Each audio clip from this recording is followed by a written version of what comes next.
damang sih. Ya sih. Orang tua ya. Mau mana film itu damang? Ya sih. Gitu ya. Lagi sibuk. Banyak acara. Panjang. Banyak acara apaan? Iya. Ini kan Acara keluarga. Acara keluarga. Iya. Baik Ibu, assalamualaikum warahmatullahi wabarakatuh. Waalaikumsalam warahmatullahi wabarakatuh. Bismillahirrahmanirrahim. Alhamdulillahilladzi nahmaduhu wa nasta'inuhu wa nastaghfiruh wa na'udzubillahi min shururi anfusina wa min sayyiati a'malina. May yahdihillahu fala mudhillalah wa may yudhlil fala hadiyalah. Asyhadu an la ilaha illallah wahdahu la syarikalah wa asyhadu anna Muhammadan abduhu wa rasuluhu la nabiyya ba'dah. Rabbi shrah li sadri wa yassir li amri wa hlul 'uqdatam min lisani yafqahu qawli. Qala Allah Ta'ala fil Qur'anil Karim, a'udzubillahi minasyaitonir rajim. Ya ayyuhalladzina amanu taqullaha haqqa tuqatih wa la tamutunna illa wa antum muslimun. Ya ayyuhan nasu taqu rabbakum alladzi khalaqakum min nafsin wahidah wa khalaqa minha zawjaha wa basa minhuma rijalan katsiran wa nisaa'a. Fattaqullaha alladzi tasaaluna bihi wal arham innallaha kana 'alaikum raqiba. Ya ayyuhalladzina amanu taqullaha wa qulu qawlan sadida yusilakum a'malakum wa yaghfir lakum dzunubakum wa may yuti'illah wa rasulahu faqad faza fawzan 'azima. Wa qala Nabi sallallahu alaihi wasallam fa inna khairal hadisi kitabullah wa khairal hadi hadi Muhammadur Rasulullah sallallahu alaihi wasallam wa syarrul umuri muhdatsatuha fa inna kulla muhdatsatin bid'ah wa kulla bid'atin dhalalah wa kulla dhalalatin finnar. Amma ba'du. Yang saya hormati ibu-ibu jamaah majelis taklim yang berbahagia, pertama-tama puja dan puji syukur kita panjatkan kehadirat ilahi Robbi, Zat maha pengasih tak pilih kasih, maha penyayang tak pandang sayang, Zat pencipta alam semesta beserta isi rahasia alam sebagai sumber penghidupan insan di atas dunia. Salat dan salam semoga senantiasa Allah limpahkan kepada junjungan kita Nabi tercinta, Nabi pamungkas, Nabi yang telah menyampaikan dakwahnya dengan hikmah dan bijaksana beserta para keluarga dan para sahabatnya. Jazakumullah khairan para ibu-ibu yang telah meluangkan waktunya, melangkahkan kakinya untuk hadir di majelis taklim. Semoga langkah kaki ibu semuanya akan diganjar pahala oleh Allah Subhanahu wa taala. Langkah yang satu akan digugurkan segala dosa-dosanya, langkah satu yang akan diangkat derajatnya. Amin ya rabbal alamin. Baik Ibu, kita lanjut kepada salawat dan salam ya. Pelajaran yaitu tentang bab haji Bu ya. Insya Allah kita pelajari dulu ilmunya, kemudian pada insya Allah pelajari dulu ilmunya, kemudian berangkat ya. Iya dong. Tahun ini Ibu ya, saya apa namanya, bahasa di YouTube Bu ya, bahasa di YouTube itu 45 Bu ya, karena kan ada saya ngeliat di YouTube 45 Bu ya, itu jadi mungkin Bu ya, mungkin ya, belum lain-lain ya, 50 mah satu orang harus bawa ya Ibu. Maksudnya Biayanya aja itu, biayanya aja, belum buat bekal, belum buat bekalnya. Jadi gini Bu ya, tahun ini mungkin insya Allah berangkat Bu ya. Cuman gini Bu, mungkin Bu ya, yang pada berduit aja Bu yang pada berangkat. Soalnya kan maaf Bu ya, kan orang yang berhaji itu kan kebanyakan juga orang yang menengah ke bawah, yang ngumpulin seperak 2 perak istilahnya gitu ya. Nah kalau mau menambahin 20 juta satu orang, lebih malah ya berat. Kalau umpamanya suami istri udah harus 40 juta, nambahinnya kan baru 25 juta kan. Iya, nambahannya 20 juta kan. Nah satu orang, nah untuk 2 orang 40 juta. Nah mungkin Bu ya, yang pada berduit aja yang pada berangkat Bu ya. Sebab satu keluarga umpamanya berangkat suami istri kan memang kebanyakan suami istri Bu ya, harus nambah 40 juta ya, mungkin banyak yang mundur dulu Bu ya. Banyak mundur dulu gitu. Soalnya gini Bu, biayanya katanya ya, saya dengar di itu, biaya di sini sebelum berangkat kan kudu di isolasi dulu. Iya. Kita nyampe di Nanti sono, jam. Iya. konsultasi dulu. Iya. Jadi banyak biaya yang dikeluarin. Iya, yang tidak- iya biaya banyak biaya di luar. Terus di sana juga Iya. ya diisolasi dulu. Iya. Sekarang dikeluarin untuk di hotelnya aja berapa hari itu. Lah sekarang gini Bu ya, apalagi hotel makan di luar negeri ya. Iya. Nah, di apa namanya diisolasi di Asrama gede. asrama Pondok Gede aja 4 juta. Cuman 7 hari. Kan itu kan 500 lebih kan 1 hari. Nah, bagaimana di luar negeri? Kan gitu. Pasti lebih naik, Bu. Makanya Ibu yang umroh aja Bu ya 40 lebih Bu ya. Yang 40 kurang tuh jarang, 40 dah. 40 lebih emang rata-rata Bu ya yang umroh sekarang. Makanya yang umroh juga Ibu ya banyak yang menunda dulu gitu Bu ya. Kecuali yang banyak duit mah seberapa aja ditubruk Bu ya. Ya emang apa? Bukan kepaksa, emang udah keburu pengen sana kan gitu Bu ya. Udah ngebet lah katanya gitu. Berarti Bu sama kayak hajinya lamanya. Yang umroh juga sekarang ya kelamaan di sekarang gini Bu ya. kelamaan di hotelnya. Kelamaan di isolasinya. Iya. Ya, kan ibadahnya mah di Mekah cuma 4 hari. Kalau umroh Bu ya di Mekah 4 hari, di Madinah itu 2 hari. Nah kan yang 2 hari kan Pepe kesana sehari kesana sehari. 9 hari, 9 itu udah di rumah gitu Bu ya. Isolasi di Ini di sini 15 hari dulu. Nah, Nyampe sana sebelum ini 15 hari dulu. Nah sekarang di sini sebelum berangkat nih isolasi dulu kan, yang umroh nih ya, yang umroh sebelum berangkat isolasi, di sana isolasi, nanti pulang Indonesia sampai Indonesia isolasi lagi. Jadi gini Bu ya, kita di Mekah di Madinah di tanah sucinya cuma 6 hari ya. Di tempat isolasinya bisa 2 minggu. Iya. Lah terus kita ngapain? Udah bosen duluan Bu ya. Iya. Kalau umpamanya ini Bu, kalau umpamanya isolasinya di Mekah mah nggak masalah Bu ya. Kita bolak-balik ke masjid Bu ya. Kan isolasinya juga jauh dari Mekah ya. Hotel aja katanya itu. Ya di hotel juga bukan di Mekah Bu. Gitu. Kalau di Mekah mah ya enak kita bisa ke Mekah, bisa ke bisa ke Masjidil Haram, bisa ke Masjid Nabawi kan ini jauh. Isolasi tetap kan nggak boleh kali Bu. Yang nggak boleh juga, tapi kan kita kan diem di tanah suci namanya, kan kita tinggal di tanah suci. Nah kalau tinggal di tanah suci mah ada Itu kali turun pesawat itu kali Bu isolasinya gitu. Jadi belum masuk ke iyalah belum masuk lah, belum Bu. Belum ya kan turunnya kan di Jeddah. isolasinya paling ya di situ ya. Iya mungkin ya sekitar di Jeddah. Kalau yang diisolasi begitu Bu, kan masih di tanah suci. Iya. Tapi hitungan pahalanya nggak sama kayak Masjidil Haram dong. Sholat di hotel gitu. Itu berbeda pendapat Bu ya. Ya kalau umpamanya isolasinya di Mekah, lah kan isolasi juga di Mekah juga. Di luar Mekah. Di Jeddah udah bukan Mekah, ya. Di Jeddah bukan Mekah, udah bukan tanah suci. Kan gitu. Kalau isolasi di tanah suci, jadi ada pendapat juga Bu ya, yang namanya pahala 100.000 rakaat di 100.000 rakaat sholat ya. Sholat di sini 1 di Masjidil Haram 100.000 kali lipat pahalanya itu Bu ya. Ada yang berpendapat Bu ya, ada yang berpendapat memang adanya di kota Mekah walaupun bukan di masjid, tapi ada yang berpendapat ya hanya di masjid gitu. Kalau mengikuti itu memang di masjid ya. Iya, kalau di masjid udah jelas kan. Sebutnya Masjidil Haram sih bukan hotel. Iya makanya ada yang berpendapat selama selagi masih di tanah suci, yaitu di masjid di Mekah Bu ya, di kota Mekah, yaitu masih dapat katanya. Ada yang berpendapat seperti itu, tapi ada yang berpendapat juga yaitu hanya di Masjidil Haram aja ya, mungkin dengan sekitarnya lah Bu ya gitu. Soalnya kan nggak semua masuk ke Masjidil Haram Bu, kan nggak mau juga kan, banyak di halaman-halamannya ya gitu Bu ya. Ya Allah alam ya. Kalau yang jelas mah yang 100.000 pahalanya ya, yang jelas mah yang masuk ke masjid gitu Bu ya. Paham tuh Bu ya?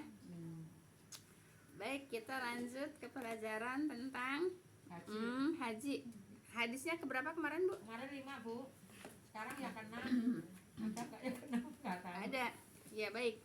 Mudah-mudahan selesai Bu ya. Kita pengen buru-buru pindah ke bab lain Bu ya. bab bid'ah atau bab salam Bu ya. Baik. Panjang. Hah? Yang bid'ah yang panjang. Bab salam, bab bid'ah Bu ya. Jadi yang keseharian kita kerjain aja Bu ya. Gitu. Baik Ibu, hadis yang ke-6 Bu ya. Udah sepakat dibaca hadis artinya aja, nggak usah tag hadisnya Bu ya, karena lama Bu ya. Baik. Dari Aisyah radhiyallahu anha ya, maaf. Dari Aisyah radhiyallahu anha ya berkata Bu ya, saya berkata, wahai Rasulullah, kata siapa? Kata Siti Aisyah Bu ya. Wahai Rasulullah, menurut kami jihad adalah amal perbuatan yang paling utama gitu ya. Ya jihad kemarin kalau udah sampaikan Bu ya tentang jihad Bu ya. Kalau jihad pada saat ini ya Bu ya, jihad memerangi kemiskinan, jihad memerangi kebodohan, jihad memerangi lingkungan dari keburukan. Berani nggak? Berat Bu ya. Jihad dan memerangi lingkungan dari keburukan itu urusan RT loh Bu ya. Iya. Jadi jihad apa tadi? Kemarin masih tuh kagak ngaji. Kemarin ngaji kan? Enggak, waktu itu waktu Jumat itu. Ini kan pelajaran yang Jumat. Iya kalau dulu kan yang namanya jihad kan yang tanya kan Siti Aisyah kepada Rasulullah. Kalau dulu kan jihadnya berperang Bu ya. Nah kalau saat ini jihad untuk kita ini yaitu jihad memerangi kebodohan dengan cara belajar, jihad memerangi kemiskinan dengan cara apa Bu?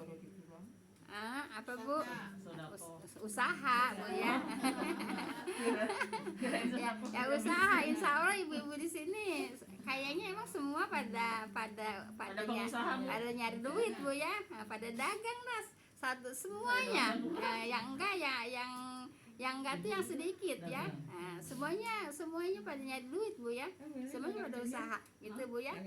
Itu namanya apa Bu? Memerangi kemiskinan Bu ya. Iya, memerangi kemiskinan supaya kita jangan miskin Bu ya. Jadi usaha nyari apa Bu? Ya nyari nafkah Bu ya, usaha nyari nafkah. Lah Ibu sampai dagang nyari apa?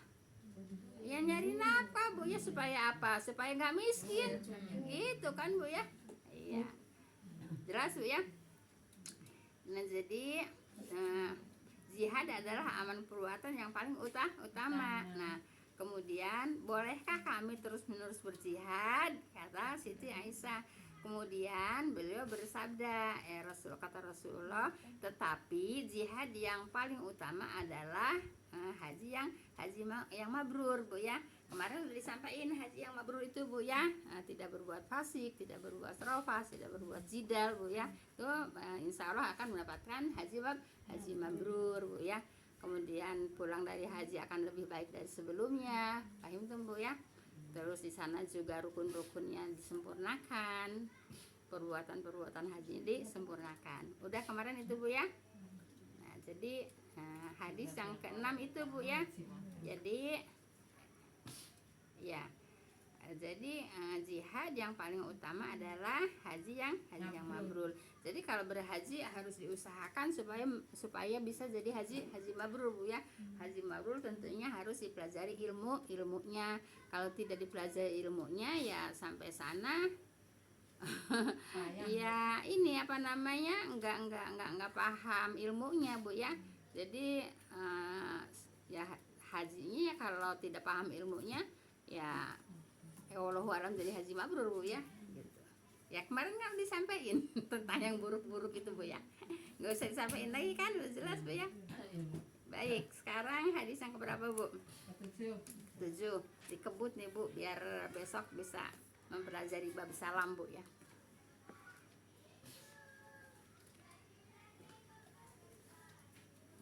Hadis ke-7 Bu ya. sekolah TK. Hmm? Anak-anak bocah. Itu ada sekolah TK. Iya emang rame. Itu pindah ke atas. Pindah ke atas. Di bawah mana? Kosong itu. Itu kali banjir ya. Bukan banjir kali sebecek. Anaknya banyak kok. Baik Ibu, hadis yang ketujuh ya. Dari Aisyah radhiyallahu anha bahwasanya Rasulullah SAW bersabda, Bu ya, hari di mana Allah memerdekakan hambanya dari api neraka, yaitu mulai dari pada hari Arafah. Ibu, jadi memerdekakan budak, Bu ya, memerdekakan hamba itu pahalanya lebih besar daripada wukuf di Arafah gitu ya. Kalau sekarang kan nggak ada lagi, Bu ya, budak, Bu ya. Nah kalau sekarang kemana tuh gantinya? Kemana gantinya? Iya, ya wukuf. Ya wukuf.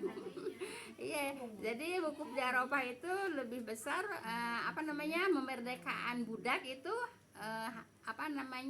pahalanya lebih besar daripada wukuf di Arafah gitu ya. Tapi sekarang nggak ada budak lagi, Bu ya. Ya ke fisabilillah, Bu ya, larinya, Bu ya. Ke fisabilillah, Bu ya. Fisabilillah itu apa? Ya kalau umpamanya pada waktu itu kan budak kan mahal, Bu ya. Budak itu bisa 1.000 dinar, Bu, harganya, Bu ya. 1.000 dinar harganya. Nah kalau sekarang 1.000 dinar mau dikemanain? Ya bikin pesantren, bikin masjid, bikin biayain anak yatim gitu, Bu ya. Bisa ke situ disalurkannya, Bu ya.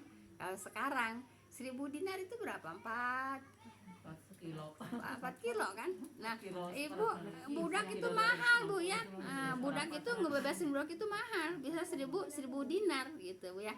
Nah makanya di sini dikatakan ya, membebaskan budak itu pahalanya lebih besar dari wukuf di Arafah, karena memang 1.000 dinar, Bu ya.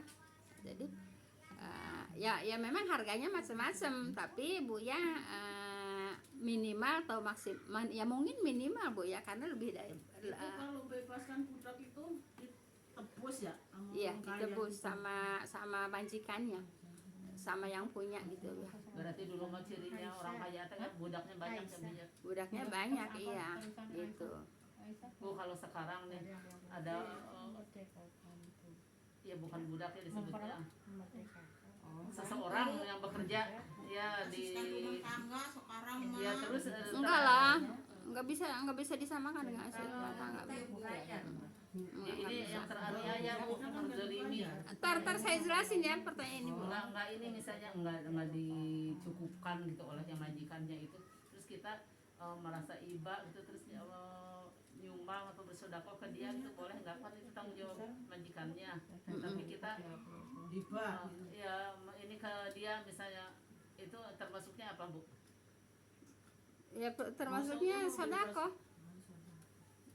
Ya maksudnya boleh itu, walaupun ada yang bertanggung jawab, boleh kita sedekahi gitu. Ya boleh, Bu ya. Boleh, karena dia kan istilah. Ya kalau maaf ya, kalau pekerja seperti saat ini, Bu ya, pekerja di bawah UMR itu kan udah boleh sedekah, Bu ya. Maaf, Bu ya, saya waktu kursus di Al-Azhar, Bu ya, pegawai negeri yang golongan 1 itu boleh menerima sedekah, boleh menerima zakat, Bu ya. Soalnya minus gitu ya. Boleh gitu, Bu ya. Soalnya kalau memang dihitung-hitung, Bu ya, itu termasuk orang miskin, Bu ya, bukan orang bukan orang fakir, Bu ya, bukan orang fakir, itu orang miskin, Bu ya. Sebab punya kerjaan tapi gajinya itu hanya pas-pasan gitu ya. Itu untuk PNS golongan 1, Bu ya. Yang kayak itu kali yang pesuruh gitu ya, Bu ya. Gajian nggak cukup buat seminggu kalau Ya nggak masalah, Bu ya. Jadi kalau PNS mah golongan 1 udah baik kan sekarang mah. Untuk sekarang mah udah sejahtera. Tergantung golongannya mah. ya kan golongan 1 kata saya. Kalau golongan ke atas ya gajinya udah pada gede lah, Bu ya. golongan satu kan emang minus Bu ya, golongan satu emang minus gitu. Nah jadi itu termasuk miskin Bu ya, jadi boleh menerima sedekah, boleh menerima zakat ya.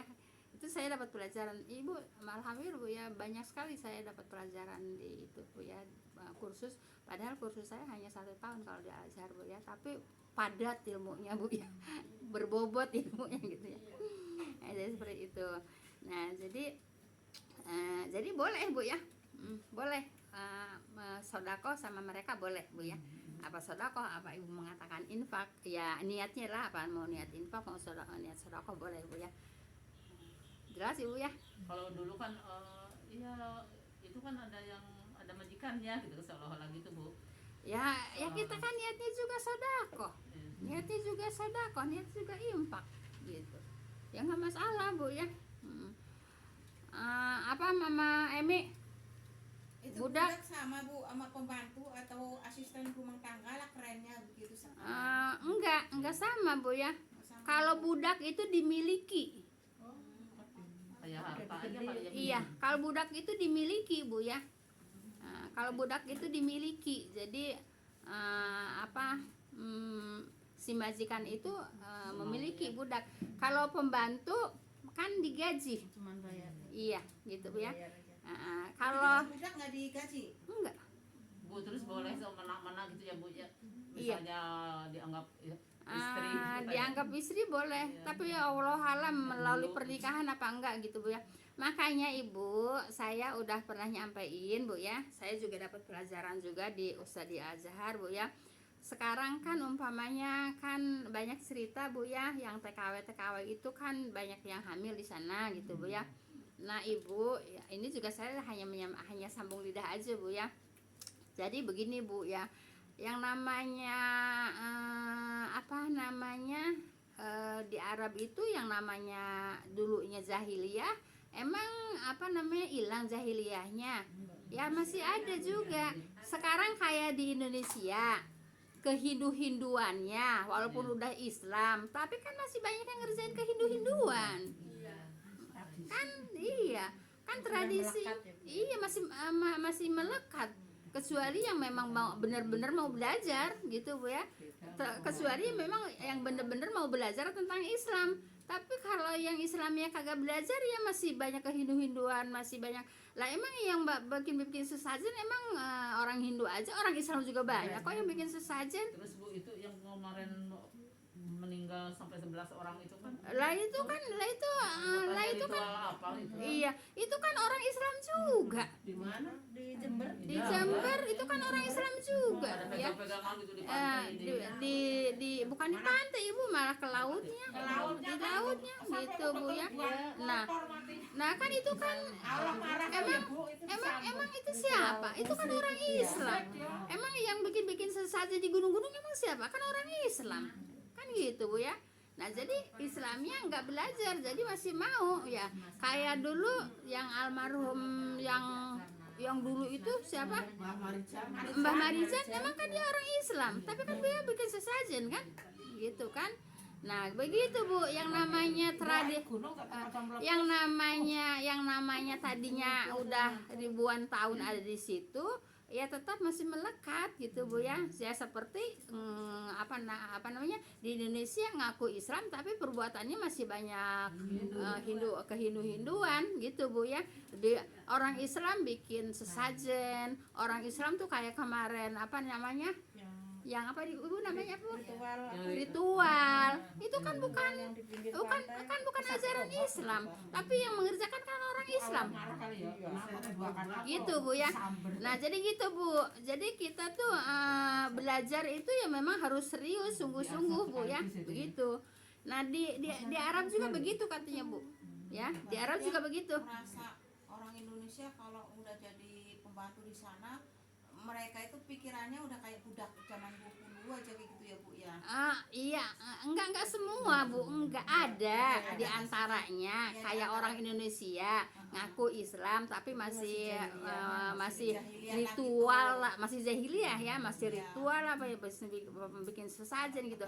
Nah, di sana juga Ibu, jadi yang namanya jahiliyahnya itu belum tuntas. Jadi masih ada yang berpendapat Bu ya, pembantu itu dianggap budak karena dia udah dibeli. Dibelinya sama siapa? Jadi begini Bu ya, saya juga kan, nah jadi mereka itu udah bayar dulu ke agen, begitu Bu, gitu. Udah bayar dulu ke agen dengan bayaran berapa gitu Bu ya. Nah jadi kan udah dibayarin sekaligus tuh, entah berapa tahunan dan berapa tahunan gitu ya. Nah jadi Kontrak gitu ya Bu, kayak di kontrak itu. Kok berapa tahun terus? ya kan urusannya sama itu. Nah sama apa, sama agen ya. Nah jadi Ibu, kalau yang pemikirannya masih jahiliyah Bu ya, yaitu TKW pekerja di rumah tangganya itu dianggap budak, begitu masih ada gitu ya. Makanya banyak perempuan-perempuan itu dipakai gitu Bu ya, karena mereka masih menganggap budak. Siapa yang masih jahiliyah? Nah sekarang di sini siapa yang bikin sesajen, siapa yang bikin ritual? Ya orang Islam. Kan gitu. Jadi yang namanya tradisi, yang namanya budaya, yang namanya adat itu masih melekat Bu ya. Kecuali yang mau belajar seperti ini sama Bu ya ya. Bu, katanya kalau yang nggak belajar Al-Quran ya sama aja kan gitu. Ya sama Di sini Ibu, itu. malah katanya di sana itu Bu ya, banyak anak-anaknya yang diajarin ngaji sama pembantu-pembantunya, begitu Bu ya. Kata Ali Jaber juga malah orang sono, orang Arabnya malah pada nggak baca apa Al-Quran anak-anaknya katanya. Gitu Bu ya. Nah, seperti itu. Malah di Indonesia ada habis Al-Quran ya. Gitu. Jadi seperti Ibu itu Bu ya. Jadi bukan pembantu Bu ya, Bu, Mama Emi ya. Jadi budak itu bukan pembantu ya. Kalau pembantu pada saat ini tidak dimiliki Bu ya, hanya dibayar setiap bulan gitu Bu ya. Kalau budak itu dimiliki karena dia belinya mahal gitu. Belinya sama agen sih seenaknya. Ayo Bu ya, jelas ini? Insya Allah. Ya, baik. Jadi dari ini yang ketujuh Bu ya, hadis yang ketujuh dari Aisyah radhiyallahu an, bahwasanya Rasulullah SAW bersabda Bu ya, hari dimana Allah memerdekakan hambanya dari api neraka itu melebihi daripada hari Arafah. Jadi pahala membebaskan budak itu pahalanya lebih besar daripada wukuf di Arafah. Ya. Jadi berarti lebih besar dari haji dong. Wukuf di Arafah kan berarti haji kan? Tidak ada wukuf di Arafah kecuali haji. Jelas Bu ya? Tidak ada haji kecuali wukuf.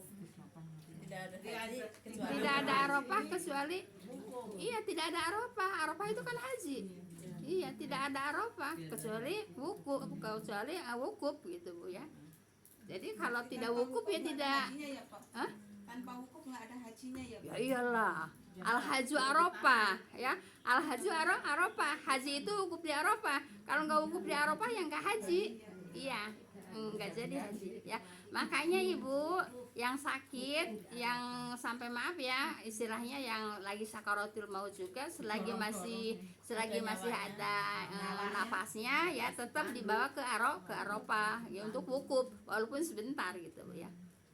Gitu Bu ya. Itu bukannya setengah hari itu katanya di sono Bu. Setengah hari sehari semalam. Enggak, kalau hajinya cuman dari sebelum zuhur sampai setelah zuhur udah, hajinya kan cuman itu. Kalau saya berangkat kan mau Lah itu makan berangkatnya Neng.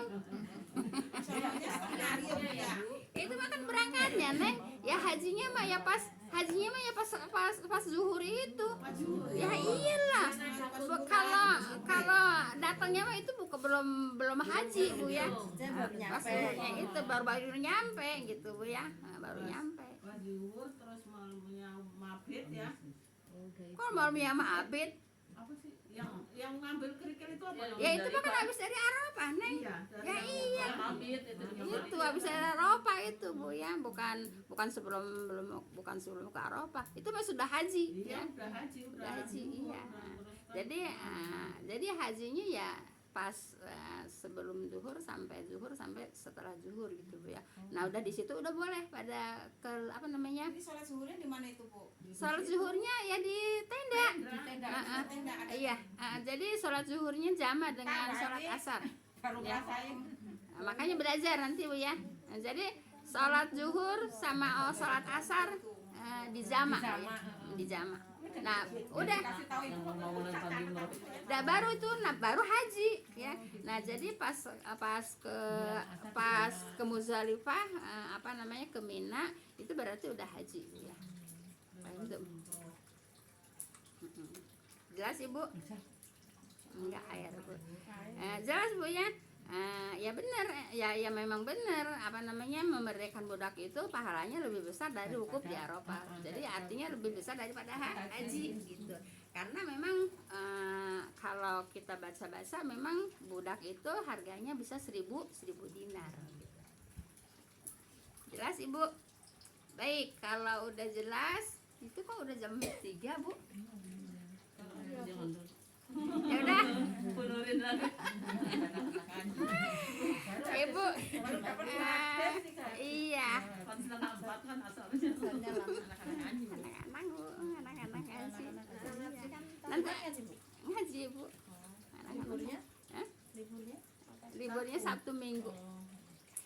Ya memang pelajaran seperti itu Bu ya karena kita kan dijelasin tidak hanya sekedar dibaca hadisnya ya tapi dijelasin Bu ya kalau nggak dijelasin hanya sekedar dibaca ya nggak paham nantinya Bu ya. Bu nanya Bu, Iya. tentang puasa Daud itu Bu, Mm-mm. maksudnya itu ada batas waktunya apa gimana Bu? Saya juga belum tahu minimalnya ya. Kalau batas waktu maksimalnya nggak terbatas, cuman minimalnya saya belum tahu ya. Minimalnya saya belum tahu. Paling sedikitnya berapa? Iya, minimalnya saya nggak tahu. Kalau maksimalnya ya semaunya, gitu Bu ya. Kalau minimalnya saya belum tahu Bu ya. Bu, terus ini Bu mengenai waktu. Kan harus tahu belum. ilmunya dulu sebelum. Iya, jadi ya mungkin Bu, mungkin bisa minimalnya mungkin sebulan lah Bu ya. Mungkin bisa ya, karena kan sebulan itu kan udah lumayan lama Bu ya. Mungkin minimalnya segitu. Tapi ini mungkin aja Bu ya. Tapi kalau maksimalnya tidak terbatas. Ibu di ini aja dibawain aja Bu. Kalau itu kan sekedar seminggu 2 minggu kayaknya masih belum disebut. Iya. Ya Allahu alam gitu Bu ya. Makanya saya belum tahu minimalnya. Kalau maksimalnya tidak terbatas Bu ya. Gitu. Nah, baik, Ibu apa? Mengenai ini Bu yang batas waktu ganti hari itu. taruh di ibu. Gimana? Tanggal. Iya Bu, ini juga kemarin Ini kan rojabnya diundur gitu loh. Apa? Saya dengerinnya rojabnya diundur gitu maksudnya. Kok Rozami diundur dari mana itu beritanya? Ayam mulbit. Nah itu loh katanya kan itu ngelihat apa Bu? Lihat hilal. Kata saya kemarin puasa rojabnya kan mulai tanggal 2. Lah kalau ayam mulbitnya diundur berarti udah dapat 16 hari. Berapa hari? Itu berita dari mana? puasa Rajab. Ayam mulbit. Berita dari mana? Berita dari mana? Lewat kelas. Itu di TV Bu katanya. Oh, di TV. Ya udah nggak masalah. Yang penting kita udah puasa 3 hari di pertengahan bulan gitu aja Bu ya. Gitu. Saya kan itu kan udah hari ini Bu hari Senin kata Oh saya iya. Itu beritanya dari mana kok ada pengunduran tanggal Komariah. Udah pokoknya mah kita mah udah puasa ayam mulbit 3 hari udah gitu. Senin, Selasa, Rabu, Kamis kan kita 4 hari. Iya. Enggak masalah Bu ya. Enggak masalah. Ibu Terus gimana? ini Bu, ya kalau ganti hari itu kan katanya kalau bulan Komariah kan udah mulai dari maghrib. Tapi ada Malamnya iya Bu. Tapi kalau pergantian kalau malamnya iya siang malam itu maghrib Bu ya. Tapi pergantian malaikat itu wayah asar gitu Bu ya. Kalau misalnya kita baca itu yang baca kahfi malam Jumat itu jadi Nah, kan bilangnya juga Nabi malam Jumat. Ya kalau malam Jumat ya setelah habis maghrib gitu bukan sebelum maghrib. Yang dikatakan malam itu gelap Bu ya. iya waktu itu kan ada yang nanya terus saya tadinya kan Mbah juga katanya suka asar kalau ngaji kalau ngaji kahfi kan tadi jelasin namanya. iya terus sama ibu kan dibilang Kalau asarnya asar hari Jumatnya ya masih bisa dapat gitu ya. Kan itu hari Bu, ya. Masalahnya ini ya Bu asal Iya. iya yang hari Jumatnya itu Iya. berarti Kalau asar hari Jumatnya masih bisa Bu sampai ya. asar gitu ya Iya, sampai asar gitu ya Bu ya. kalau memulainya berarti bukan yang kemarin itu yang lebih baiknya sesudah maghrib gitu ibu Bukan lebih baiknya, memang Nabi memberitakannya seperti itu. Kalau bilang malam itu setelah matahari terbenam, namanya malam gitu Bu ya. Kan Nabi mengatakannya malam Jumat, malam kan? Nah, bukan hari Jumat kan? Malam Jumat baca kahfi. Kalau tidak sempat malam Jumat, pagi Jumat, udah itu hadisnya seperti itu. sampai Iya. asar ya Bu. Enggak apa namanya, kalau waktu Jumatnya iya, kalau waktu Jumatnya boleh. Tapi pagi Ya, iya Bu, kalau waktu Jumatnya iya Bu ya. Tapi Nabi mengatakannya pagi Jumat. Ya kalau pagi ya pagi gitu. sampai siang lagi. tapi ada banyak waktunya 24 jam masa 20 menit nggak sempat Iya. Iya, saya cukup Bu ya. Kita tutup dengan akafatul majlis. A'udzubillahi minasyaitonir rajim. Bismillahirrahmanirrahim. Subhanaka Allahumma bihamdika asyhadu an la ilaha illa anta astaghfiruka wa atubu ilaik. Assalamualaikum warahmatullahi wabarakatuh. Jazakumullah khairan semuanya. Tentunya mohon maaf Bu ya atas kekurangan, kehilafannya, kesalahannya. Bu